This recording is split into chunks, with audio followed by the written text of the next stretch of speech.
เนาะของทุกสัปดาห์รายการศิลธรรมกำเมืองปกติทุกวันอื่นนี่ก็ออกเวลา5 โมงแรงแต่วันพัดนี่ก็ได้รับเมตตาจากขึ้นสีขาวเพื่อออกตั้งแต่เวลา4 โมงแรงจนถึง5 โมงแรงแล้วก็5 โมงแรงถึง6 โมงแรงช่วงเป็นช่วงที่2ซึ่งตอนนี้ก็เป็นช่วงที่2ช่วงแรกตะกี้นั่นก็บ่ได้เปิดนำรายการเนื่องจากว่าหลวงพ่อพระครูอุดมศิริทัตน์เปิ่นก็ได้ส่งไฟล์เสียงเตธรรมนิยายปื้นบ้านล้านนาเรื่องสุวรรณพรหมมาเนาะสุวรรณพรหมมาผูกที่5ก็ตอนนั้นก็ได้ขอหลวงพ่อแบบโอ้คือมันเต็มชั่วโมงหลวงพ่อเลยคือเกือบเต็ม59 นาทีแหมบกีวิจะครบ1 ชั่วโมงก็เลยเอาเทปของหลวงพ่อเนี่ยได้เปิดเตะทำไปตั้งแต่ต้นจนจบแล้วก็ก้อยมาเปิดรายการนำรายการกันในช่วงที่2เอาในช่วงที่2เอาเนาะศรัทธาญาติโยมท่านสาธุชนทั้งหลายวันนี้ก็เป็นวันพระวันศีลใหญ่ศีลหลวงเปิ้นห้องว่าเป็นวัน8 เป็งเหนือวัน8 เป็งก็ตรงกับวันขึ้น15 ค่ำเดือน6ใต้เดือน8เหนือเดือน8เหนือหรือห้องว่า8 เป็งซึ่งก็เดือน8 เป็งนี่ก็มีความสำคัญมีความสำคัญต่องานประเพณีสงฆ์น้ำพระธาตุพระอารามหลวงในจังหวัดภาคเหนือหลายๆที่หลายๆตังเป็นต้นว่าวันนี้ที่วัดพระธาตุหริพุนชัยวรมหาวิหารจังหวัดลำพูนก็เป็นพระอารามหลวงประจำจังหวัดเปิ้นก็มีงาน8 เป็งไหว้สา ปารมีพระธาตุหริพุนชัยเนาะสถาภัยอยู่ตังลำพูนเชียงใหม่ได้ไปแอวปันได้ไปสักการะสงฆ์น้ำพระธาตุไปแล้วบรรยากาศเป็นจะได้ก็โทรเข้ามาเล่าให้ฟังกันได้เดี๋ยวต้องช่วงท้ายรายการโทรมาเล่าให้ฟังกันก็ได้นะสำหรับจังหวัดลำปางนั่นก็ในวันนี้ที่วัดพระแก้วดอนเต้าสุชาดารามพระอารามหลวงก็เปิ่นจัดงานประเพณีไหว้สาพระธาตุงานประจำปีสงฆ์น้ำพระธาตุพระแก้วดอนเต้างานประจำปี8 เป็งก็เช่นกันก็ไผใกล้ตังใดไปสะดวกไปสงฆ์น้ำพระธาตุก็ไปได้ปกติ8 เป็งนี่ก็ถ้าบัตรตัดอธิกมาศก็คือเดือน8 2 หนท่านทั้งหลายคือ4 ปีจะมีเตื้อที่มันตัดที่มันจะมีเดือนซ่อนกันนี่เดือน8เหนือซ่อนกัน2 เตื้อเนี่ยก็ถ้าปีใดมันมีเดือน8 2 หนเปิ้นก็จะลบจะลีกกันเอาอย่างวัดพระธาตุดอยสุเทพเปิ้นก็จะมีประเพณีเตียวขึ้นพระธาตุแล้วก็ส่งน้ำพระธาตุในวัน8 เป็งเหมือนกันแต่ปีนี้มันอธิกมาศเนาะเปิ้นก็เลยไปเอา8 เป็งหลังแล้วก็ให้มันตรงกับวันวิสาขบูชาซึ่งศรัทธาญาติโยมก็จะได้จำง่ายทุกวันวิสาขะของทุกปีวัดพระธาตุดอยสุเทพเปิ้นก็มีประเพณีเตียวขึ้นพระธาตุในวันขึ้น14 ค่ำวัน15 ค่ำนั่นก็เป็นวันส่งน้ำพระธาตุเพราะฉะนั้นก็ดอยสุเทพนี่เดือนหน้าก่อนเนอะศรัทธาญาติโยมทั้งหลายใครที่เคยไปหรือบ่เคยไปก็เตรียมตัวเตรียมใจเตรียมความพร้อมได้เนอะไปไหว้สาสักการะอาตมาภาพนี่ก็เคยเป็นศิษย์เก่าวัดพระธาตุดอยสุเทพอยู่10 ปีทุกปีนี่ก็โอ้ศรัทธาไปกันนักปันปวงหลวงหลายไปเตียวขึ้นพระธาตุตั้งแต่แรงเลยตะวันบัดตกดินเตียวขึ้นพระธาตุนี่ก็ถ้าไผ่มันเตียวนี่ก็ใช้เวลาก็ประมาณ2 ถึง 3 ชั่วโมงเตียวบางฝั่งปกติเตียวไปจนถึงหอดแจ้งก็มีเป็นการบำเพ็ญบารมีเนาะขันติบารมีวิริยะบารมีเป็นการล้ำลึกนึกถึงว่าหนตังขึ้นดอยสุเทพนี่ก็ได้ครูบาเจ้าศรีวิจัยเปิ่นก็ไปเบิกในการสร้างถนนหนตังเตียว ที่จริงตังเตียวเนี่ยมันมีมาเมินละแต่เปิ่นก็ไปนำเลิกเบิกชัยจวนเจ้านวรัตน์ไปขยายถนนคือมันรถมันขึ้นได้รถกันแรกก็เป็นรถของเจ้าแก้วนวรัตน์กะเนาะที่เปิ่นได้นำขึ้นไปแล้วก็ได้ต่างครูบาเจ้าศรีวิจัยขึ้นไปเป็นรถกันแหลกเดี๋ยวประวัติความเป็นมาก็จะมีอยู่เนาะจะได้มาเล่ามาอู้จากันในไปภาคไปหลังเห็นเบิดคืนนี่ก็อาตมาภาพก็จะไปเข้าเบิกกับหลวงพ่อพระครูอุดมศิริทัตน์องค์เตศธรรมเจ้าสุวรรณพรหมมาไปตะกี้เนี่ยนะหลวงพ่อเนี่ยเปิ้นก็มีความเชี่ยวชาญในด้านการใจเสียงแล้วก็หลวงพ่อเปิ้นก็ยังอนุรักษ์รักษาประเพณีวัฒนธรรมอันดีงามสืบพีดของการเตศธรรมมหาจารย์อันนั้นก็คือเปิ้นคือใจความสามารถพรสวรรค์ส่วนตัวเปิ้นก็อนุรักษ์ไว้และก็นอกจากนั้นเนี่ยเปิ้นยังรักษาฮีดทำนองการสวดเบิกซึ่งเป็นทำนองสวดประจำวัดสีภูมิมาตาสมปล่อยเอาไว้ตั้งแต่อดีตจนถึงปัจจุบันก็มีลูกศิษย์ลูกหาเปิ้นก็สอนต่อกันมาอาตมาเองก็เรียนกับเปิ้นตั้งแต่เป็นเนนน้อยละเป็นเนนภาคฤดูร้อนละฝึกตัวเปิ้นมามีสวดเบิกการสวดเบิกนี่เปิ้นก็ไปนิยมสวดในประเพณีสงน้ำพระธาตุเจดีย์วิหารต่างๆพระพุทธรูปและก็งานฉลองเนี่ยเปิ้นก็นิยมมีการสวดเบิกสวดเบิกเป็นวัดเบิกเนตรถ้าเป็นคำย่อว่าสวดเบิกถ้ากำเต็มก็คือเบิกเนตรเบิกคือเปิดตาพระเจ้าไข่ตาพระพุทธรูปเพื่อเป็นการจำลองว่าในคืนวันที่พระพุทธเจ้าทรงตรัสรู้เป็นพระอนุตตรสัมมาสัมโพธิญาณเนี่ยก็พระองค์ก็ได้บำเพ็ญเพียรในค่ำคืนนั้นได้ตั้งแต่ผ่านปฐมฌานทุติยฌานและก็ตติยฌานจตุตฌานเนี่ยจนบรรลุตรัสรู้เป็นพระสัมมาสัมพุทธเจ้าเปิดก็มีการสวดเบิกไปเห็นเบิดนี้ก็ตั้งวัดพระธาตุวัดพระแก้วดอนเต้าสุชาดารามพระอารามหลวงเปิ่นก็มีประเพณีส่งน้ำพระธาตุเมื่อวันเปิดโอกาสให้ศรัทธาญาติโยมได้ส่งน้ำและก็ไม่ค่ำเมื่อคืนตัวและนอกจากนั้นมีประเพณีในการสวดเบิกสวดเบิกพุทธาภิเษกพระธาตุเจ้าปีหนึ่งก็เนี่ยหนึ่งครั้งสวดเบิกเก้าวันนี่ก็คือวาระเก้ารอบเก้าวาระนิมนต์พระสงฆ์องค์เจ้าจากวัดวารามต่างๆแล้วก็หนึ่งในท่านก็มีวัดศรีภูมิมาตาส้มปล่อยตัวเองอาตมาภาพก็เป็นห้องแบบอยู่ในวงในคณะหนึ่งก็จะมี5รูปไปสวดอาตมาก็เคยสวดกับหลวงพ่อมาเมื่อแล้วเนาะเวลาเปิ่นมีงานสวดเบิกตั้งใดเปิ่นก็จะเอิ้นห้องไปร่วมสวดตัวเห็นเบิดนี่ก็ศรัทธาไผอยู่ทางในเบียงเนอะไปฟังสวดเบิกกันเนอะก็มีหลายวัดหลายว่าหลายทำนองเนาะศรัทธาท่านผู้ฟังทั้งหลายอันนี้ก็เล่าสู่กันฟังว่าวันนี้เป็นวันพระวันศีลใหญ่ศีลหลวงเปิ่นมีงานประเพณีที่ไหนตั้งใดหรือว่าไผมีตั้งใดก็แนะนำมาได้แต่เจ้าหันแม่บัวอำเภอเทิงจังหวัดเชียงรายเปิ่นก็บอกว่าที่วัดใกล้บ้านเปิ่นก็มีงานประเพณีก็ทุกจังหวัดในภาคเหนือนี่ก็จึงมีมีงานประเพณีอาราศรัทธาญาติโยมท่านทั้งหลายก็ได้เกริ่นนำรายการไปเกือบจะครึ่งชั่วโมงเหมือนกันเนาะวันนี้ก็จะได้นำเสนอถ้าแล้วเนี่ยเคยอู้ข้างไว้เกี่ยวกับคาถาคาถาที่เคยศรัทธาไปคาถา4 กรรมเอาไว้เสกมนต์เอาไว้เสกไว้มนต์เวลาจะเดินทางไปทางใดเนี่ยเปิ้นว่าแคล้วคลาดปลอดภัยแคล้วคลาดปลอดภัยจากมนุษย์ทั้งหลายและก็จะมีเปื่อนมีฝูงมีบริวารมีคนที่เป็นมิตรเป็นมิตรคอยเกื้อกูลสนับสนุนเปิ้นว่าท่องไว้คาถา4 กรรม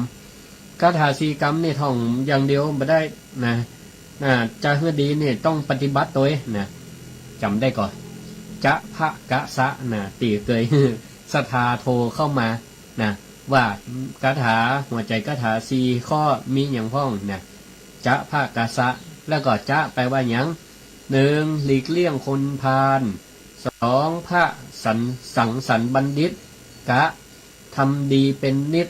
4คิดถึงอนิจจังนี่หลีกเลี่ยงคนพาลสังสรรค์บัณฑิตทำดีเป็นนิจคิดถึงอนิจจังเนี่ยเจ้าภาคกษัตริย์ศรัทธาก็ถามว่าแล้วมันคืออะไรอย่างเจ้าภาคกษัตริย์เนี่ยนะวันนี้ก็จะได้มาอธิบายขยายความนาทีละกำเนาะคาถาอาจจะบ่ได้หมดนะเอาเป็นว่าวันละตัวแล้วกันนะจะอู้วันละกำนะจ๊ะนี่แค่จ๊ะนี่ก็พอสมควรเหมือนกันเนี่ยถ้าอธิบายนี้นะจ๊ะเนี่ยมันเป็นธรรมะข้อหนึ่งนะมีกรรมมันเป็นกรรมย่อนะเป็นกรรมย่อเนอะเจริญพรโยมคำสุขนะก็ได้เข้ามาทักทายในรายการนะแล้วก็ถวายความเคารพครูบาอาจารย์ท่านอาจารย์พระมหาธนวุฒิญาณโสวโนท่านอาจารย์พระครูอาจารย์พระครูอำนาจชื่อแต่พระครูกัลยาเนาะมาเดี๋ยวนี้กำลังได้ขึ้นตำแหน่งตามพระเดชพระคุณหลวงพ่อพระพุทธบาทพิทักษ์เนาะเพิ่นก็ได้เลื่อนตำแหน่งได้รับแต่งตั้งจากมหาเถรสมาคมเป็นรองเจ้าคณะจังหวัดลำพูนซึ่งหลวงพ่อเจ้าคุณนี่ก็เป็นครูบาอาจารย์ของตมาภาพเนาะเคยไปเป็นลูกศิษย์ลุงหาไปเฮียนอยู่วัดพระพุทธบาทตักผ้าตอนนั้นไปอยู่ปี36ถึง38มันก็36 37 2 ปีไปอยู่2 ปีนะก็เจริญพรทุกท่านนะที่เข้ามาติดตามรับชม Facebook ไลฟ์นะจ๊ะเนี่ยก็มันเป็นกรรมย่อนะกรรมหน้ากรรมเดียวกรรมเต็มเนี่ยมันมาจากคำว่าจะชะทุชนะสังสักขังจะชะทุชนะสังสักขังแปลว่านะซึ่งก็แปลว่าหลีกเลี่ยงคนพาลนะหลีกเลี่ยงคนพาลตรงกับมงคลนะข้อแรกของมงคล38ประการมงคล38ประการนี่ศรัทธาญาติโยมท่านผู้ฟังทั้งหลายก็คงจะได้ยินครูบาอาจารย์พระนักเทศน์พระนักเผยแผ่ได้มาบรรยายขยายความพองละมงคล38ข้อนี่นะถ้าได้ปฏิบัติแม้แต่ข้อใดข้อหนึ่งก็ถือว่าเป็นสิริมังกละเป็นสิริมงคลแก่ตนแก่ตัวซึ่งข้อแรกนะก็คืออาศีวนาอาศีวนาก็คือบ่คบคนพาลมันก็ตรงกับคาถาที่ขึ้นต้นด้วยว่าจะนี่นะจะชะทุชนะสังสักขังแปลว่าหลีกเลี่ยงคนพาลเนาะคำว่าพาลเนี่ยพาลหรือคนเมืองว่าปาโลคนปาโลนะคนพาลนี่มี2ความหมายนะคนพาลเนี่ยมี2ความหมายปาโลนี่นะความหมายแรกเนี่ยปาโลปาละภาละเนี่ยแปลว่าคนโง่คนโง่คนพาลคือคนโง่หรือคนเหงาเนี่ยกำเมืองว่าคนเหงามันแน่นกว่าคนโง่นะโง่นี่เหมือนจะเบาๆนะแต่ถ้าว่าคนเหงาเนี่ยโอ้ถ้าเขาโดนไผ่ด่านี่รู้สึกว่ามันเจ็บแสบเหมือนกันนะบางคนเป็นว่าคำว่าคนโง่นี่ก็คือเป็นคนโง่เขาบ่ฮู้บ่มีการพัฒนาถึงแม้ว่าจะเฮียนฮู้แต่ก็เฮียนฮู้ไปในทางที่ผิดหรือทำกับทำในทางที่มันผิดปาให้เกิดความเสียหายกับตัวเก่าแล้วก็คนรอบข้างเป็นห้องว่าคนพาลคนโง่บางคนก็มีหลายแบบโง่ขยันก็มีแต่ขยันในทางที่ปาให้เปิ่นยุ่งปาให้คนเปิ่นเดือดร้อนไปบ่ปอกับปาให้ตัวเดือดร้อนนั่นแหละยกตัวอย่างเช่นมันมีคนหนึ่งหัน กระดิ่งระฆังน้อยที่เปิ้นห้อยอยู่เนี่ยนะกระดิ่งเซรามิกนี่เปิ้นละปะเตอนะที่อาตมาเอามาห้อยอยู่ที่วัดนี่ก็เป็นสัญลักษณ์เนาะถ้าไผมาไหว้พระไหว้พระเจ้าเศรษฐีหลวงที่วัดมิ่งเมืองมูลเจิญห้อยกระดิ่งระฆังเศรษฐีกระดิ่งเศรษฐีเนาะเขียนชื่อเขียนเสียงเอาไว้เอาห้อยเนี่ยโอ้มาค่ำเมื่อคืนนี้โดนลมนี่กิ้งกังกิ้งกังเนี่ยไอ้ใจคนนี้ก็เหมือนกันนะได้หันกระดิ่งแล้วก็โอ้มันหันแล้วมันก็เปิงอกเปิงใจเสียงก็ม่วนนี่ว่ะแล้วไปหันเนี่ยมันเป็นของเจ้าบ้านเปิ้นซื้อโมบายซื้อกระดิ่งเอามาห้อยนี่ห้อยหน้าบ้านหันของเปิ้นกับใครได้ใครได้ใครรักของเปิ้นเล่นที่นี่ก็เลยเกิดแผนการว่าเขาจะเนี่ยจะได้ว่าเขาจะไปจับกระดิ่งไปปลดกระดิ่งของเปิ้นออกมาเนี่ย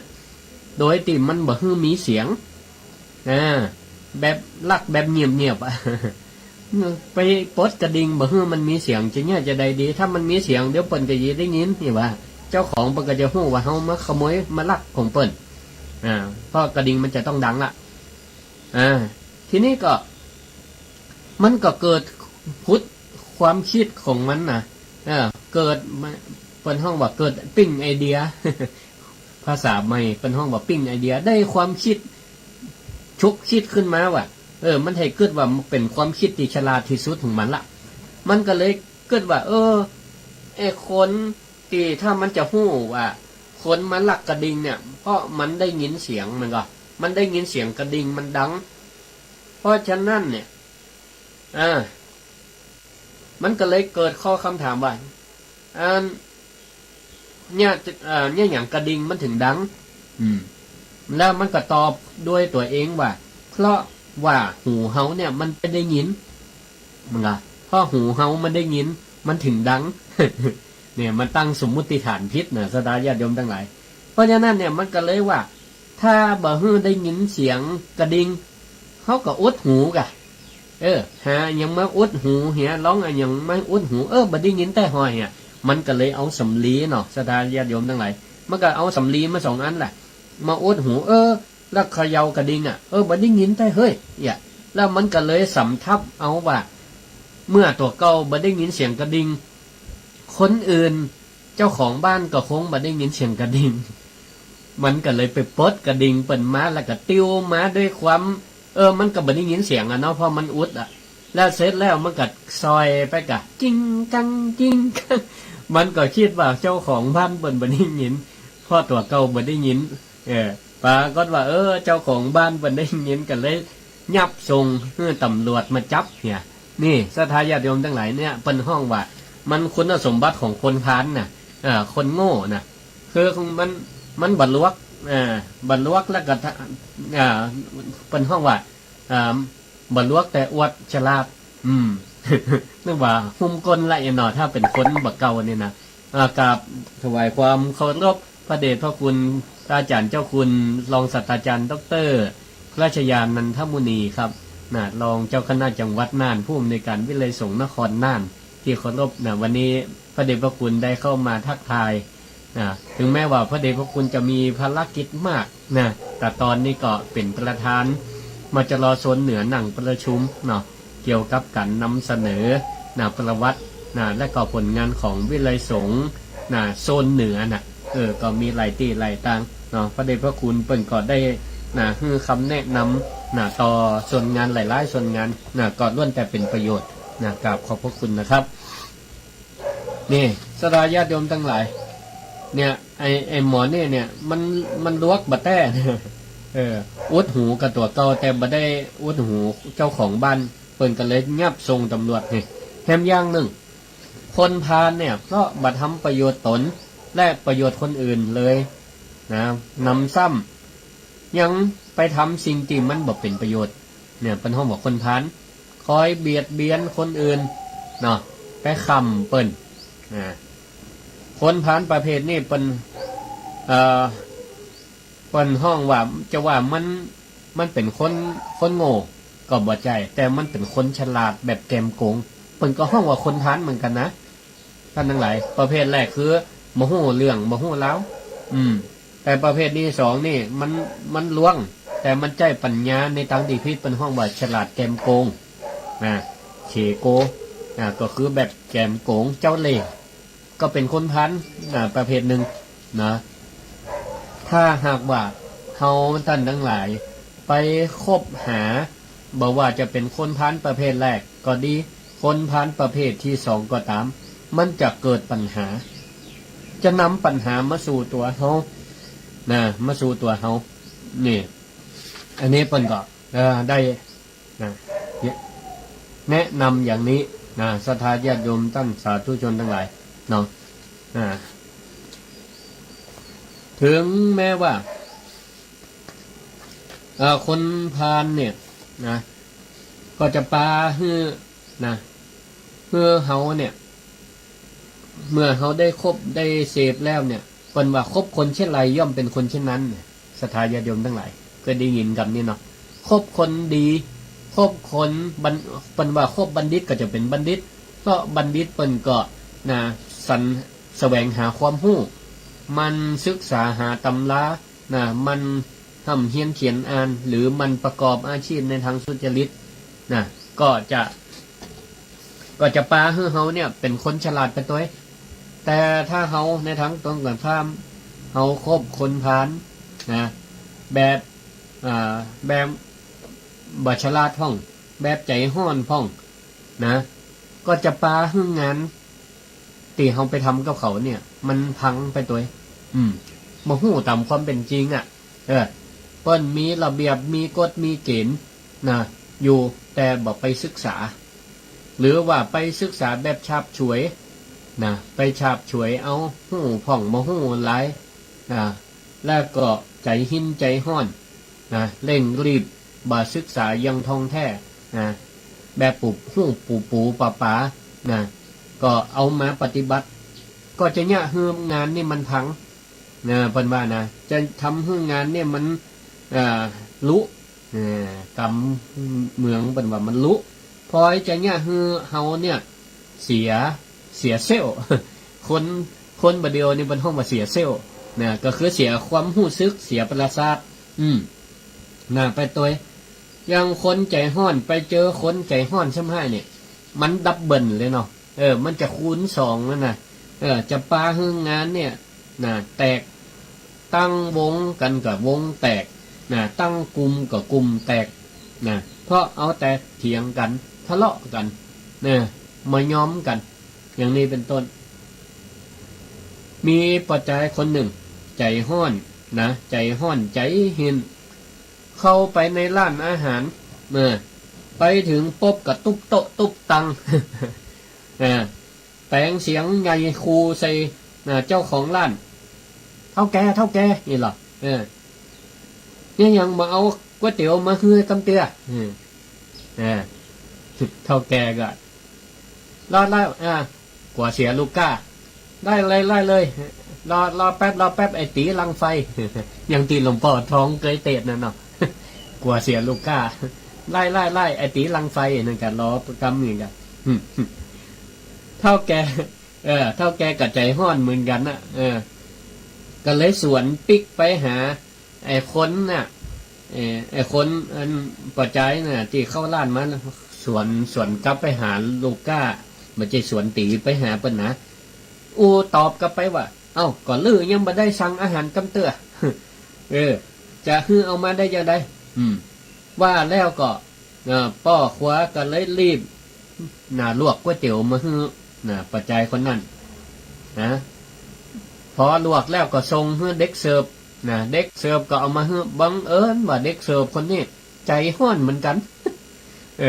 ใจห้อนเหมือนกันก็เลยเอามาเสิร์ฟวางโต๊ะลูกก้าตีใจห้อนพอวางถ้วยลงสัดแบบแห้งๆแล้วก็บอกว่าจะได้ยังบ่รีบกิน เอามาแล้วรีบกินเหียจะได้ฟังเอาถ้วยไปล้างนี่หรอเนี่ยคนใจห้อนมาป้าคนใจห้อนเนี่ยมันเป็นจะได้พอใจคนนี้ก็เลยว่าแหมเฮ้ยวันนี้นี่ออกบ้านบัดจับย้ำหิวก็หิวมาปะใส่เท่าแกนี่ก็ใจห้อนตอบกลับมาจะอีไปบ่พอเจอเด็กเสิร์ฟสวนกับจะอีแหมกำหนึ่ง โต้โคตรแต่โคตรว่ากินก็กินโดยความโคตรเสร็จแล้วก็ปิกไปบ้านก็ไปเล่าเหตุการณ์ให้เมียฟังไปเล่าเหตุการณ์ให้เมียฟังแล้วก็จมนะว่าเนี่ยโอ้โหหันไอเด็กเสิร์ฟเนี่ยนะโอ้กวนนี่หรอหันมันเต่ามัดเต่าเม้นนี่เฮ้ยนี่เนาะจะตีนี่มันสกรรมเหรอเอวะเขาเนี่ยนะแต่โคทิมตายเอวะเพราะโอ้คำบอกโคทิมตายเมียได้ฟังอย่างอันกันเลยฟังไปเก็บเสื้อเก็บผ้าใส่กระเป๋าหนีผู้เป็นสามีก็เลยถามว่าโหอันนั้นเก็บผ้าจะไปไหนนี่วะเมียก็เลยตอบว่าโหกะตะกี้ไอ้บอกว่าโคตรหิมจะตายอยู่แล้วเปิ้นก็เลยฟังเก็บเสื้อเก็บผ้าจะหนีไปแต่งงานใหม่อะกะให้ว่าเมียกระใจห้อนเหมือนกันเขาสรุปแล้วว่ามันเนี่ยคนใจหินใจห้อนนะมาปะใส่จ้วยกันนี่ก็มาปะฮือพังได้เหมือนกันถ้าคนหนึ่งเป็นไฟเป็นว่าฮือคนหนึ่งเป็นน้ำเนาะถ้ากูสามีภรรยาเนาะผัวเมียใดคนหนึ่งเป็นห่อนเข้าบ้านเข้าจองมาเมียก็ต้องเป็นน้ำเย็นลูกช่วยเนี่ยฮือเปิ่นจิตใจมันคลายห้อนฮือมันหายห้อนหน้าห้อนนี่ก็เหมือนกันเนาะป่อบ้านยากการอิดเข้าบ้านเข้าจองมาแม่บ้านตั้งหลายหาน้ำหาตาเย็นๆมาบริการเปิ่นจะได้ใจจืดเนาะมาแจกเข้าบ้านมาแม่เฮ้ยไอ้ยังก็บ่มีน้ำสักแก้วก็บ่ได้กินเอาละเดี๋ยววืดใส่กันแล้วเนอะจะป้าฮือทะเลาะกันได้นะเพราะฉะนั้นเนี่ยถ้าเฮาอยู่ในคนกลุ่มใดอยู่ในกลุ่มคนใดตีมันบดีตีมันไปด้วยกันบ่ได้ต่อให้เฮาทำดีแค่ไหนก็ตามเนาะบางทีมันก็มีปัญหาการสมาคมคบคนพาลนี่ก็เหมือนกับเรื่องนกตีจะเล่านี่ต่อไปในประเทศจีนเนี่ยมีนกน้อยๆตัวหนึ่งเนี่ยเป็นห้องว่านกเจียวเหลียวนกเจียวเหลียวให้ฮู้จักของนกเจียวเหลียวเนี่ยมันตัวเต่านกนกบ้านเฮานกจอกนกจอกนกกระจิบนกกระจอกนี่นะขนาดเต่ากันนะเต่านกกระจาบนี่แล้วก็สรุปก็คือว่านกเจียวเหลวเนี่ยมันทำมันแต่งหังเนี่ยนะแต่งหังเนี่ยงามแต่งแบบวิจิตรพิสดารแล้วกันนะมันก็กราบเอาขนนกอื่นๆมาเลี้ยงบนดอกอ้อแล้วก็ใจเส้นผมขนเนี่ยนะมาเลี้ยงมาห้อยแปลงหังหังเนี่ยก็เลยงามอยู่บนดอกอ้อเหมือนเป็นว่าเปรียบเหมือนปุยฝ้ายนี่นะแล้วก็นกเนี่ยก็เลยมาวางไข่ออกลูกในหังนั้นแต่มีปัญหาเกิดตัวมาหวานพอตีล้มมันมาปัดเนี่ยล้มปัดอย่างหนึ่งต้นอ้อก็หลู่ล้มเนาะเพราะมันอ่อนนี่มันหลู่ล้มเสร็จแล้วมันก็ดอกอ้อมันก็ลุดก็เลยเนี่ยฮือหังนกเนี่ยมันลุดหล่นลงไปตัวไข่ก็แตกลูกนกก็เลยตกลงมาตายนกก็เลยประชุมกันว่าเฮาสร้างหังอย่างดีแต่จะได้ว่าเกิดปัญหากูเตือปัญหาบันได้อยู่ที่นกสร้างหังว่ามันดีหรือบ่ดีมันก็สถาญาติโยมทั้งหลายได้ฟังที่อีแล้วเนี่ยแต่ปัญหามันอยู่ที่ไงอยู่ที่สิ่งแวดล้อมสิ่งแวดล้อมก็คือต้นอ้อมันอยู่บนต้นอ้อถ้าต้นอ้อมันบ่โดนล้มล้มก็คือสิ่งแวดล้อมล้มมันมาปัดต้นอ้อซึ่งมันอ่อนไหวอยู่แล้วมันก็คอนก็เนี่ยคือหางมันตกนี่สดาญาติโยมทั้งหลายฉะนั้นเนี่ยคาถาคาถาสลักข้อที่หนึ่งติว่าจะเนี่ยหรือจะชะทุชนะสั่งสักครั้งเนี่ยติว่าหลีกเลี่ยงคนพาลเนี่ยเนาะจึงสอนเพื่อเฮาเนี่ยเพื่อห่างไก่คนพาล และก็ให้หลีกเลี่ยงสิ่งแวดล้อมที่มันบ่ดีเอาไว้บ่เจ็คนอย่างเดียวนะสิ่งแวดล้อมที่มันบ่ดีสิ่งแวดล้อมนี่ก็จะบอกว่าจะเป็นคนหรือสถานที่ก็ได้ดังที่พุทธภาษิตพระพุทธเจ้าได้ตรัสไว้บทหนึ่งข้ามบาลีไปเนาะเดี๋ยวสภาจะฟังยากเอาว่าแปลเป็นคำไทยว่าในที่ใดบ่มีการนับถือคนดีมีแต่การดูถูกคนดีหรือมีแต่การยกย่องคนเลวคนดีเพิ่นก็บ่อยู่ในที่นั่นและที่นั่นไผๆก็บ่ควรอยู่นี่ศรัทธาญาติโยมทั้งหลายนี่นะโอ้ซ้ำกันเนาะพุทธภาษิตนี่โอ้ดีมากนะพระพุทธเจ้าเพิ่นสอนไว้ว่าถ้าในที่ไหนนี่นะในวงการไหนในสังคมใดในยุคนั้นในสมัยนั้นในกลุ่มคนนั้นบ่มีการนับถือคนดีมีแต่การดูถูกดูแคลนคนดีและก็ไปยกย่องคนบ่ดีแตนเหี่ยมีมันจะว่ามีเนาะในสังคมนี่มันมีอยู่แล้วเพราะมันอยู่ด้วยโลกธรรมมีลาภเสื่อมลาภมียศเสื่อมยศมีสุขมีทุกข์มีสรรเสริญมีนินทาย่อมมีมิจฉาทิฐิประกอบด้วยอคติมิจฉาทิฐิก็คือมีความเห็นผิดหันแก่ผลประโยชน์หันแก่ลาภยศสรรเสริญเกียรติยศหันแก่สุขอย่างนี้ก็เลยดูหมิ่นคนดีดูถูกคนดียกย่องคนเลวก่อนเนี่ยคือคนดีนั่นเปิ้น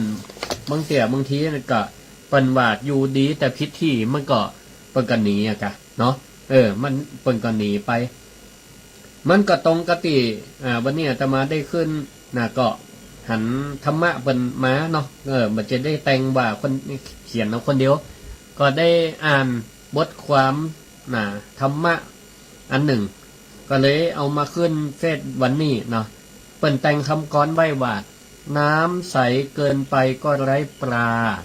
ตรงไปตรงมาก็ไร้เพื่อนฟ้าแจ้งเกินไปก็ไร้เดือนซับซ้อนซ่อนเงื่อนก็ไร้ใจมีพร้อมเกินไปก็ไม่ดีบกพร่องกว่านี้ก็ไม่ไหวลุ่มหลงเกินรักก็หนักใจคิดมากเกินไปก็หนักตน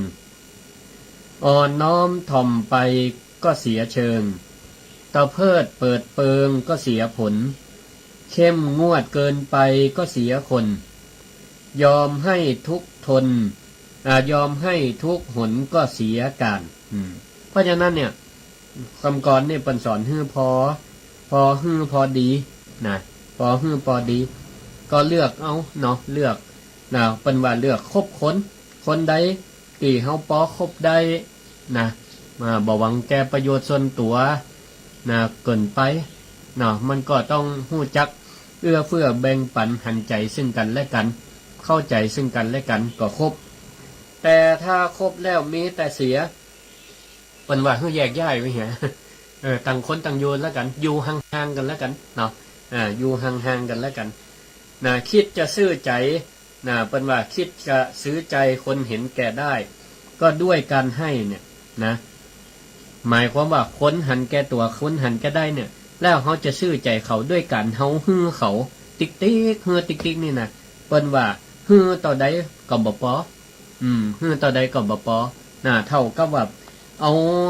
ไอ้หยังไปถมไปถมมันบ่ฮู้จักเต็มเพราะฉะนั้นก็เปิ้นแนะนำให้แยกย้ายกันดีกว่าเนาะท่านอาจารย์สงกรานต์อยู่ตั้งใดฟังบ่ฮู้ขอบคุณที่ได้ข้อความมาให้กำลังใจแล้วก็ติดตามรับฟังกันทุกครั้งเลยเวลาเข้า Facebook ท่านอาจารย์สงกรานต์เนาะวัดกัดใต้เอาล่ะก็ได้อู้จากันมา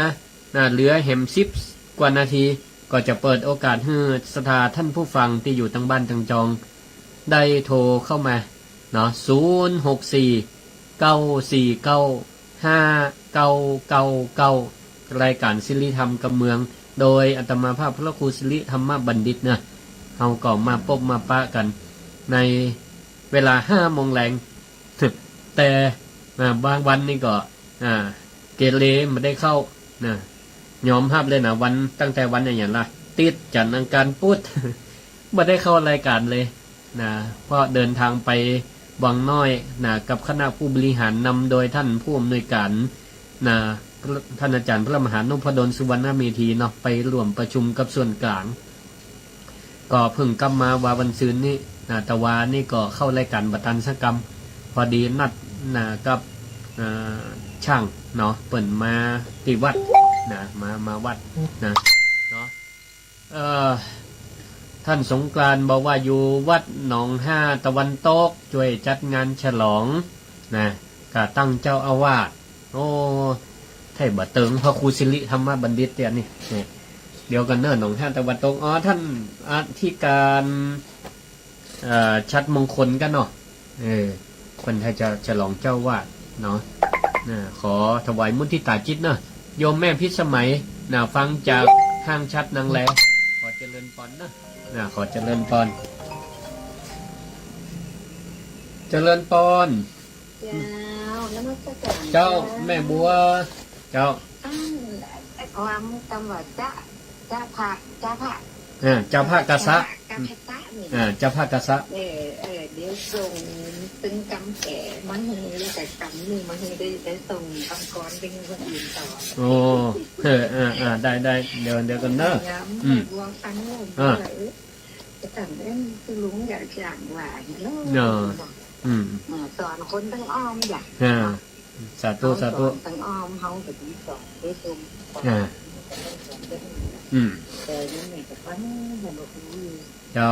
พอเป็นกำลังใจเมื่อเจ้าสาธุอนุโมทนาขอบคุณครูว่าบ้านใกล้ก็จะอย่างบ้านเดียวกันตั้งแต่วัดของยุ้งแม่ของท่านที่ไหนที่วัดบ้านท่านแหละสาธุอันนี้ฟังตั้งคืนได้ไหมแม่ฟังตั้งอันโทรศัพท์ฟังตั้งวิทยุออนไลน์เนาะท่านอาจารย์มหานพดลเป็นส่งลิงก์ให้แม่เลยฟังวิทยุออนไลน์ดีไปยังอยู่ที่ไหนก็ฟังได้เนาะแม่นดีละสาธุอนุโมทนาขอบคุณเจ้าเจริญพรเนอะอยู่ดีมีสุขสาธุโทรเข้ามาได้เนอะนะรายการศิริธรรมกำเมือง0649495999เนอะดีเจอาจารย์แอมเพิ่นว่าฝากอนุโมทนาตัวเนอมีศรัทธาอีแม่เปิ้นได้ฟังรายการวิทยุจากครูบาอาจารย์หลายผู้หลายท่านนะแล้วก็ได้โอนห่วมบำรุงกาไฟกาอินเทอร์เน็ตนะกาแอร์ของสถานีวิทยุ FM 106.5 เมกะเฮิรตซ์วิไลสงฆ์นครลำปางมีแม่จื่นแม่ชื่นนี่นะโอนเข้ามา200 บาทนะและก็แม่บัวตีโทรเข้ามาตะกี้เนาะแม่บัวอำเภอเทิงสมทบบำรุงกาไฟสถานีวิทยุ200 บาท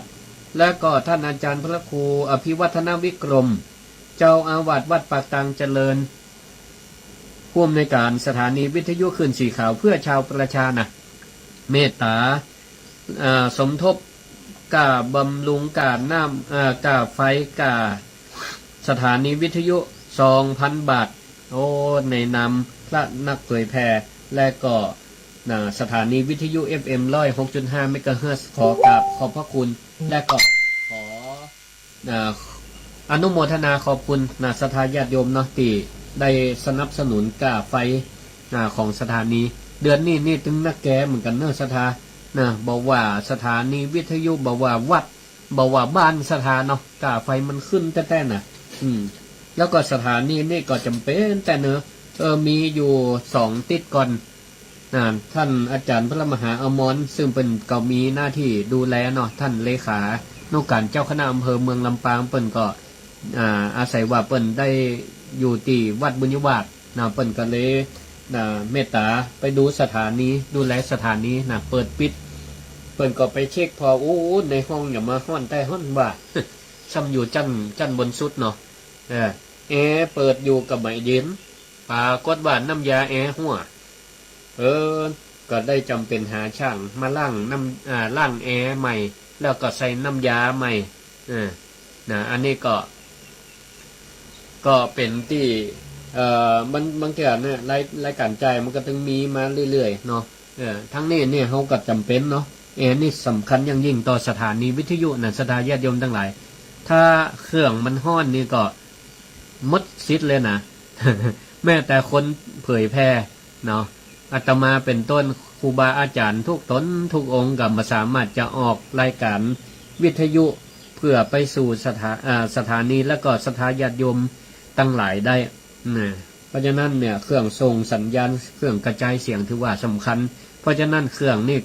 มันทำงานตลอดตั้งแต่ตีห้าจนถึง4 ทุ่มสถาญาติโยมทั้งหลายมันก็ห้อนเนาะต้องใจแอร์แล้วก็ต้องเปิดในห้องแอร์เท่านั้นนะเมื่อแอร์ลูกก็ต้องรีบซ่อมก็ขอบพระคุณในเมตตาธรรมของสมณสถาท่านอาจารย์พระครูอภิวัฒนวิกรมที่ได้ร่วมสมทบบำรุงกาไฟสถานีแล้วก็สถาญาติโยมที่ได้ชื่อนำไปเนอะเน้นน้อยกระปุกอย่างก็ออมสินเน้นออมบุญก็ยังมีอยู่เนอะสถาไผจะใครได้เอาไปจอมเพื่อสมทบกาไฟเนาะบัสะดวกที่จะโอนมาเป็นก้อนเป็นอย่างบัสะดวกจะอันก็เอาเน้นออมบุญไปได้นะออมสินฟังพระครูศิริธรรมบัณฑิตออกรายการศิริธรรมกำเมืองเปิงใจตู้วันนี้โอ้ดีโอ้ดีฮือรางวัลบำรุงกาไฟหยอดไปเลย1 บาท2 บาท5 บาท10 บาท20 บาทตามกำลังได้เจริญพรเจ้าแม่อ้อยเจริญพรฟังกันล่ะนึกว่าเมาไปเนี่ยขนมล่ะมาตันฟังสักกรรมกันน่ะแต่ตันโทรอยู่ ดีละสาธุฟังดูนะแเป็นประจำนะเจ้าโอ้อนุโมทนากำลังใจให้ท่านนะเจ้าขอบคุณมากขอบคุณมากเจ้าขายไปตั้งพุ่นจะไปอุดหนุนขนมนะเจ้าจะเลื่อนปอนเนอะที่ว่าอันที่จังแม่นนั้นที่ว่าอันอย่างก็ที่คนเจ้าพาพอไปมันใจอย่างผ้าขวานั่นปุ้นกับของท่านอาจารย์พระครูอภิวัตนิรันดร์วัดสาราใจนะอันตมานี่มันได้มันหมดมันพอหมดหันทีอันนั้นเปิ่นขึ้นดอยนั่นนะเปิ่นไปหานักเรียนมาเรียนหนังสือแล้วก็ไปบริจาคเสื้อผ้าให้หมู่จะดอยก็หาเจ้าสาธุเนอะขอบคุณแม่อ้อยเจริญปอนเป็นกำลังใจเจ้าสาธุเนาะแล้วก็วันที่12นี่ก็รู้สึกว่าจะมีงานเดี๋ยวขออภัยเนอะเจริญปอนเดี๋ยวถ้าไปถึงว่าก็ห้องเพลหมายเลขโทรศัพท์มายุ่งแหนปิ่นก็มาสัญจรให้ที่ไหนแต่ไปหันมุ่งอนุโมทนาดีละสาธุนะบ่ต้องว่าอันออมสินนั่นเนาะโอ้แม่เป็นยังแบบเป็นยังแม่บัวอยู่ไกลได้พร้อมเพก็ได้ได้สาธุอนุโมทนาเจ้าตามกำลังเนอะจะไปเฮือมันเบียดเบียนเนอะเฮือเบียดเบียนตัวเก่าใจเมื่อเฮือเบียดเบียนตัวเก่าเนอะตามกำลังอนุโมทนาสาธุเจ้าอนุโมทนาเจ้าเจริญพรแม่สุคนเจ้าเจริญพรแม่เจ้าห้อนเหมือนกันนะตั้งนอกนี่นะตั้งในนี่กันก็คึมไปได้เนาะรอมันตกเลย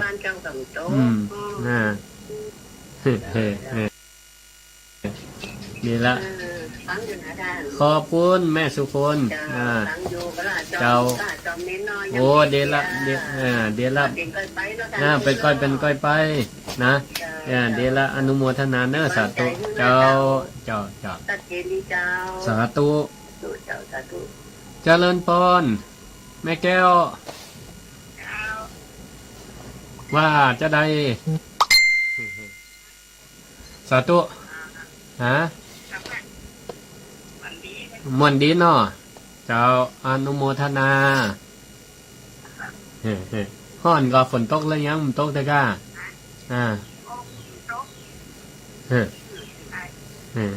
ล่ะบ่ตกแม่ล้อเหมือนกันนะเนาะชัดเจนดีเนาะวันนี้เนาะธรรมะเข้าท่าดีสาธุถ้าเข้าท่าก็ฮื้อติบกันห้องนะยอดอันเน้นน้อยฮั่นนะ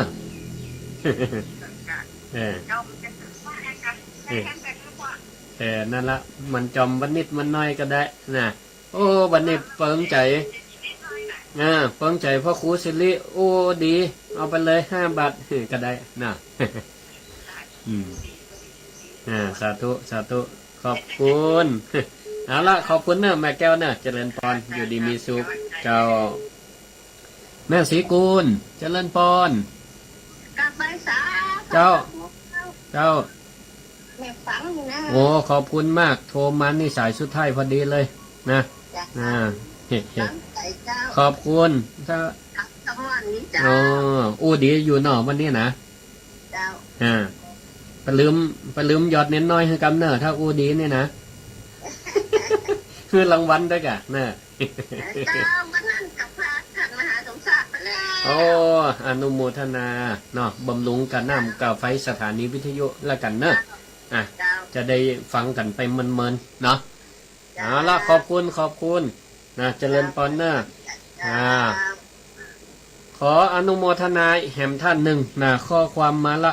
ขอพระคุณท่านอาจารย์พระปลัดสงกรานต์ผู้ช่วยเจ้าวาดวัดกัดไตร่วมสมทบค่าไฟสถานี200 บาทนะอนุโมทนากับขอบพระคุณนะที่ได้สนับสนุนนะรายการนะทุกๆรายการแล้วกันเนาะโดยเฉพาะรายการซีรีส์ทำกำเมืองปันตากนะทักทายมาตลอดนะเอาละก็หมดเวลาหมดก็ขอลวดลาสถาไว้เพียงเท่านี้เนาะขออยู่ดีมีสุขภาพแข็งแรงนะทุกผู้ทุกท่านเถิด